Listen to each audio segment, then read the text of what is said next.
ଝାରସୁଗୁଡ଼ା ପ୍ରଗତିଶୀଳ ଶ୍ରମିକ ମଞ୍ଚ ପରିସରରେ ଓଡ଼ିଶା ଭତ୍ତାଧାରୀ ମହାସଂଘ ଝାରସୁଗୁଡ଼ା ଜିଲ୍ଲାର ଜିଲ୍ଲାସ୍ତରୀୟ ସମ୍ମିଳନୀ ଶ୍ରମିକ ନେତା ରକ୍ଷାକର ଅନୁପମଙ୍କ ସଭାପତିତ୍ୱରେ ଅନୁଷ୍ଠିତ ହୋଇଯାଇଛି।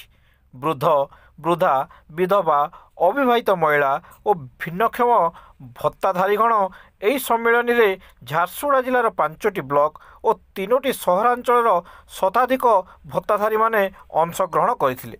ଏହି ସମ୍ମିଳନୀରେ ଲଇକେରାର ପୂର୍ବ ବିଧାୟକ ବୃନ୍ଦାବନ ମାଝୀ ମୁଖ୍ୟ ଅତିଥି, ରାଜ୍ୟ ନବନିର୍ମାଣ କୃଷକ ସଂଗଠନର ଆବାହକ ଶେଷଦେବ ନନ୍ଦ ଓ ଅବସରପ୍ରାପ୍ତ କଲେଜ ଅଧ୍ୟକ୍ଷ ତଥା ସମାଜସେବୀ ସୁଭାଷ ଚନ୍ଦ୍ର ନାୟକ ମୁଖ୍ୟ ବକ୍ତା ଭାବରେ ଯୋଗଦେଇ କୃଷିଜୀବୀଗଣଙ୍କ ପେନ୍ସନ୍ ସରକାରଙ୍କ ଦୟା ନୁହେଁ ବରଂ ହିତାଧିକାରୀଙ୍କ ଅଧିକାର ବୋଲି ମତବ୍ୟକ୍ତ କରିଥିଲେ।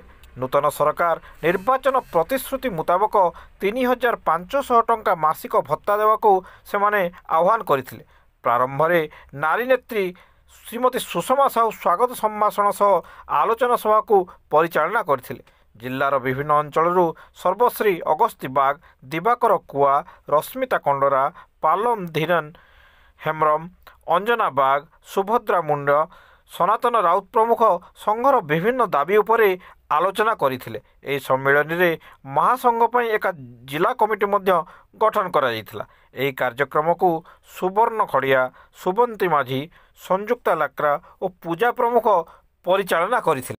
ଆମକୁ ଯେ କଥା କହିଥିଲ 3,000 ଭତ୍ତା ଦେବା କଥା, ସେ କଥାଟା କ'ଣ ହେଲା? ହବ ନା ନାହିଁ? ତେଣୁ ସୁଷମା ବାପା ଯୋଉ କହିଲେ ଆମେ ଯେ ମେମ୍ବର ହେଇଛେ 10 ଟଙ୍କା ଦେଇଛେ, ପୁଣି ଯେତେବେଳେ ଗାଁକୁ ଯିବା ଆଉ ଆମର ସାଙ୍ଗସାଥି କହିବେ ତୁ ବି ଗୋଟେ ମେମ୍ବର ହ ଆମର ସାଥେ କହିବାର ନାହିଁ, କହିବାର ନାହିଁ। କାହିଁ କହିବା ନା ଏତିକି ଲୋକରେ କାମ ହେଇପାରିବ ନାହିଁ। ସରକାର ସବୁଠୁ ବଡ଼ ଚୋର। ସରକାର କେବେ ଗରିବ ଲୋକର ନୁହେଁ।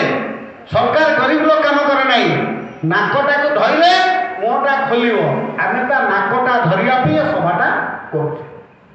2 ନମ୍ବର ହିସାବ ହେଉଛି ତୁମେ ଯେଉଁ ପାଇବ କୋର୍ଟ କଚେରୀ ଅଛି, ଆଇନଟା କ'ଣ? ଆଇନଟା ଜାଣିକି ଯାଅ। ମୁଁ ସମ୍ବିଧାନ ପଢ଼ି ନାହିଁ, ରକ୍ଷା କରା ଆଜ୍ଞା ସବୁ ସମ୍ବିଧାନ କୁହନ୍ତି।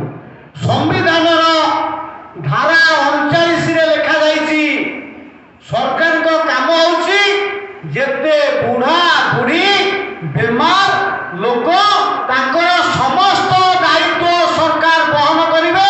ଯେହେତୁ ସମ୍ବିଧାନ ଧାରା 39ରେ ଏହା ଲେଖାଯାଇଛି, ସମ୍ବିଧାନ ଧାରା 39 ଅନୁସାରେ ଆମକୁ ତମେ ଜବରଦସ୍ତ 3,000 ଟଙ୍କା ଦେବ, ଆମକୁ ଦାନ ଦେବ ନାହିଁ, ଦୟା କରିବ ନାହିଁ। ଆପଣ ଜାଣିଛନ୍ତି ଯେ ଆଜି ଯେଉଁ କନଭେନସନ୍ ହେଉଛି, ବିଶେଷ କରି ବାର୍ଦ୍ଧକ୍ୟ, ବିଧବା ଏବଂ ବିକଳାଙ୍ଗ ଲୋକଙ୍କର, ସେଥିରେ ଆମେ ଦାବି କରୁଛୁ ଯେ ଯେଉଁମାନଙ୍କର ବୟସ 60 ବର୍ଷ ହୋଇଗଲାଣି ତାଙ୍କୁ ଅନ୍ୟୁନ 3,500 ଟଙ୍କା ମାସିକ ଭତ୍ତା ଦିଆଯାଉ।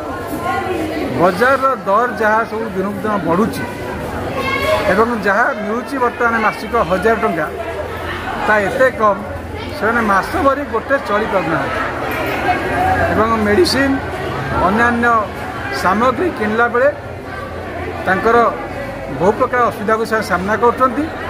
ତେଣୁ ଆମେ ସରକାରଙ୍କ ପାଖରେ ଦାବି କରୁଛୁ ଯେ ସରକାର ନିର୍ବାଚନ ସମୟରେ ନୂତନ ସରକାର, ବିଶେଷକରି ବିଜେପି ସରକାର ଯେଉଁ ଘୋଷଣା କରିଥିଲେ ଯେ ଆମେ 3,000 ଟଙ୍କା ଭତ୍ତା ଦେବୁ, ସରକାରକୁ ଆସିଲା ପରେ ସରକାରକୁ ଆସିବା 6 ମାସ ପାଖାପାଖି ହୋଇଗଲାଣି, କିନ୍ତୁ ଯେଉଁ ଘୋଷଣା କଲେ ସେମାନେ 80 ବର୍ଷର ଅଧିକ ଲୋକ ଯାହାଙ୍କୁ ହେଇଛି ତାଙ୍କୁ 2,000 ଟଙ୍କା ଦିଆଯିବ।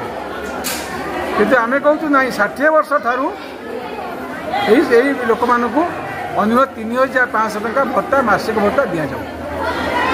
ଏହି ଦାବି ନେଇକି ଆଜି ଏଇଠାରେ ଆମେ କନଭେନସନ୍ କରିଥିଲୁ ଏବଂ ଏହାର କାର୍ଯ୍ୟକ୍ରମ ସାରା ରାଜ୍ୟରେ ବିଭିନ୍ନ ଜିଲ୍ଲାରେ କାର୍ଯ୍ୟକ୍ରମ କରାଯିବ ଏବଂ ସରକାରଙ୍କୁ ଆଜି ଦସ୍ତଖତ କରିକି ମୁଖ୍ୟମନ୍ତ୍ରୀଙ୍କ କତିକି ପଠାଇବୁ।